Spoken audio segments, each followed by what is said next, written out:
ceci n'est pas une fiction. Tu es bien dans le monde réel de l'irréel. Es-tu prêt à frissonner? Es-tu prêt à affronter tes peurs? Alors, installe-toi confortablement et tremble.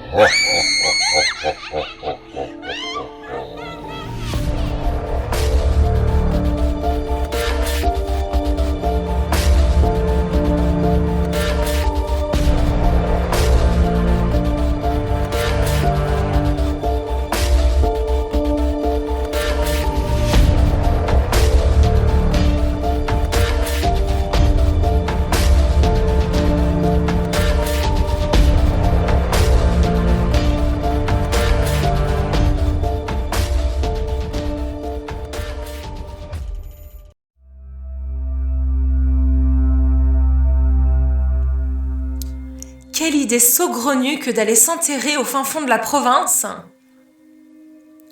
Alice n'avait pas même pris la peine de chercher une réponse qui aurait cloué le bec à sa mère.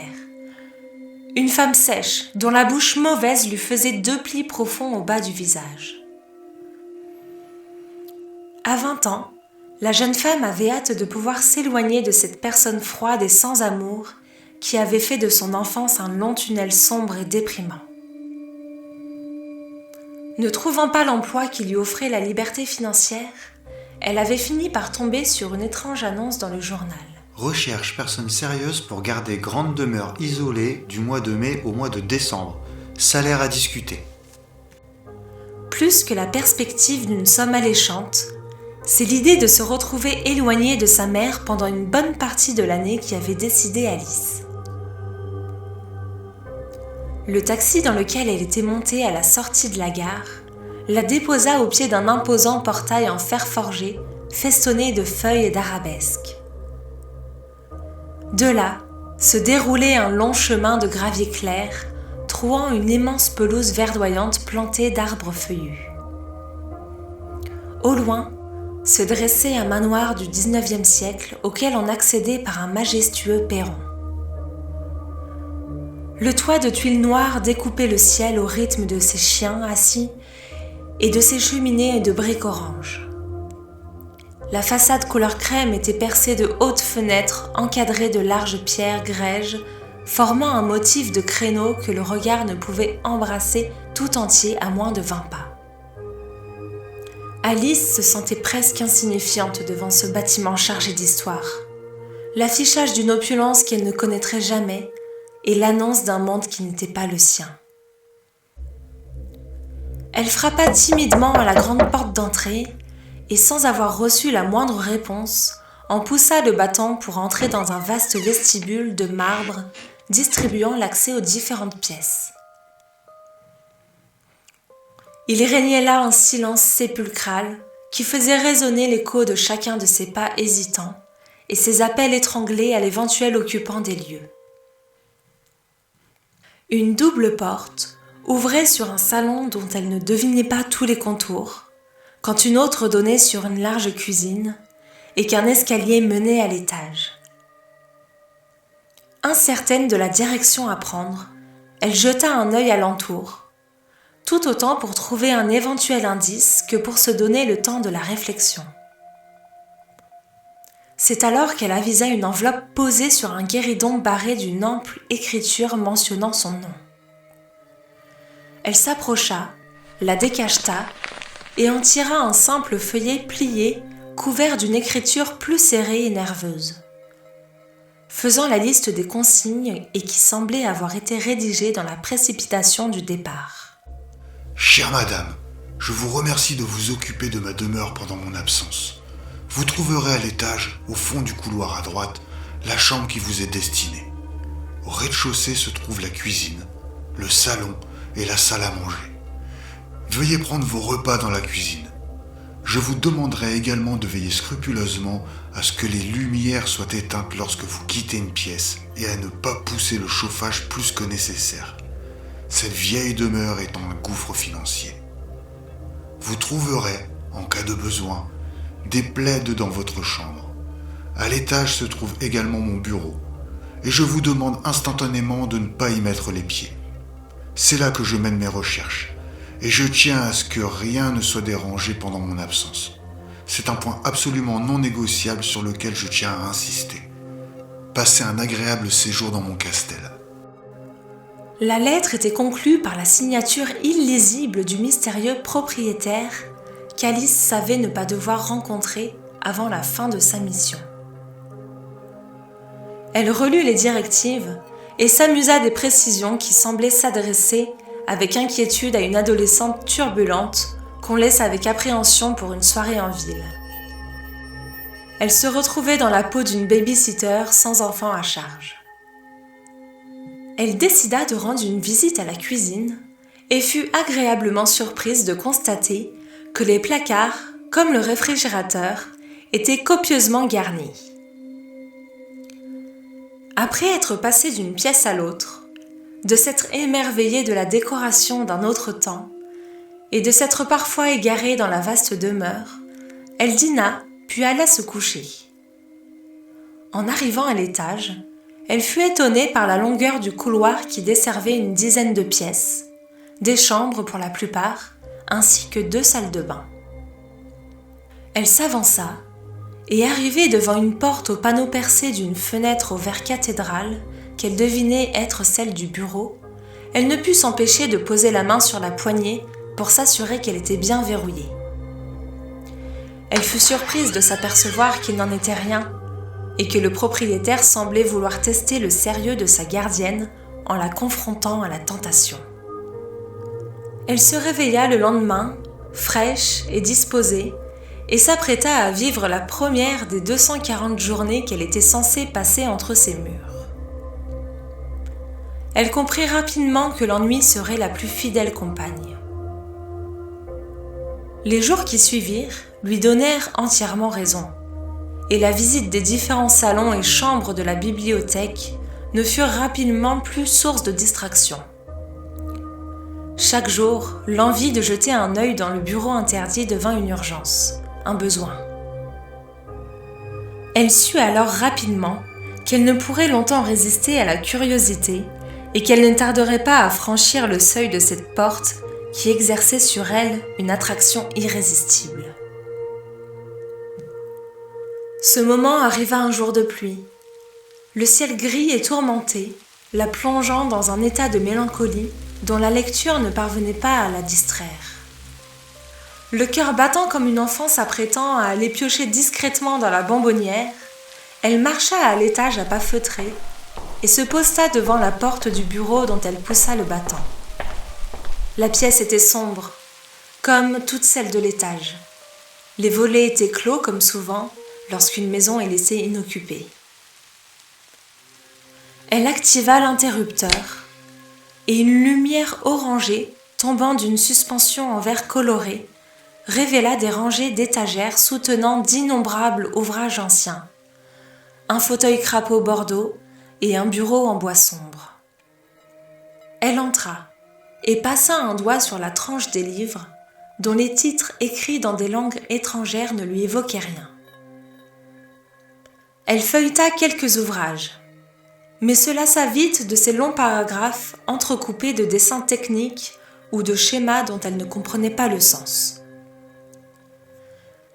Elle avisa une vitrine encombrée de menus objets qu'elle pensa provenir de contrées lointaines et d'autres siècles. Des ossements, des pierres, des petites choses qui pourtant semblaient occuper tout l'espace de la pièce, qui lui parut soudain exiguë, étouffante. Elle se recula et heurta le bureau avec un petit cri de surprise.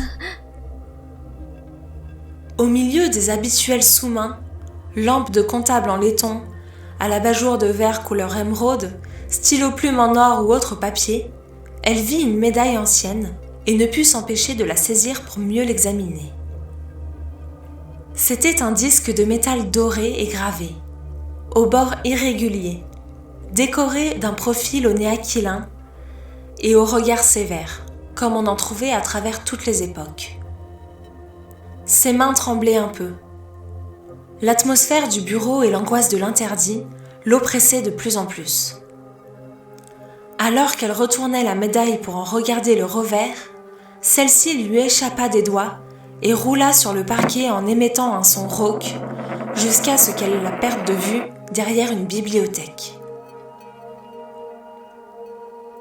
Alice s'approcha et découvrit une petite porte qu'elle n'avait jusqu'alors pas remarquée, étonnante avec son battant ne mesurant guère plus d'1,20 m. Elle avait toujours détesté ces ouvertures qui ne semblaient pas destinées à offrir le passage à des humains, mais plutôt à des créatures contrefaites ou à des enfants qu'elle imaginait forcément diaboliques. La médaille semblait être parvenue de façon inexplicable à passer entre le chambranle et le panneau mal ajusté par une fente mesurant guère plus d'1 centimètre. C'est bien ma veine, pensa-t-elle, en manipulant la petite poignée ronde légèrement poisseuse de poussière de n'avoir pas été utilisée depuis des lustres. Elle s'attendait à trouver un petit placard et fut surprise de découvrir un cabinet totalement vide qui devait mesurer 4 mètres carrés, uniquement éclairé par la faible lumière provenant du plafonnier du bureau. Elle aperçut à l'opposé la médaille qui semblait l'attendre comme un enfant jouant un chat. Impossible de l'atteindre en tendant simplement la main, et Alice dut se résoudre à s'introduire en se voûtant, craignant de se blesser la tête en passant sous la porte. Elle fit quelques pas prudents sur le parquet qui grinçait, et put enfin saisir la médaille. Le claquement brutal de la porte la fit sursauter et pousser un cri aigu alors qu'elle se retrouvait plongée dans le noir, la main serrée sur la prise qu'elle avait déjà oubliée, terrorisée par les ténèbres qui l'aveuglaient totalement. Alice se précipita vers la porte, se jetant sur la poignée qu'elle secoua en tous sens, sans parvenir à faire céder le battant. Le cœur affolé, la poitrine serrée par la terreur qui l'envahissait, elle sentit des larmes lui monter aux yeux et sa gorge se resserrer, la faisant presque suffoquer. Elle tenta de percer la noirceur d'encre de la pièce aveugle, et à force d'écarquiller les yeux, elle vit un filet de lumière qui délimitait un filigrane argenté à peine visible sur le mur opposé. Elle s'approcha et, à tâtons, sentit un autre bouton de porte qu'elle fit jouer. Elle eut l'impression que l'air la frappa au visage alors qu'elle surgit dans le couloir de l'étage. Elle s'étonna de ne pas avoir visité cette pièce, qui jouxtait pourtant le bureau dans ses nombreuses prérégnations désœuvrées des semaines précédentes. Elle s'efforça de retrouver son calme en posant une main apaisante sur son cœur emballé. Et en s'adossant au mur, aperçut par l'une des fenêtres que la nuit menaçait déjà. Épuisée par sa mésaventure et inexplicablement bouleversée par sa visite au bureau interdit, elle se rendit dans sa chambre d'un pas somnambule jusqu'au lit où elle s'endormit d'un sommeil amnésique. Elle se réveilla le lendemain avec la tête lourde, incertaine des événements de la veille. Elle sortit de sa chambre d'un pas pesant, encore prisonnière du sommeil.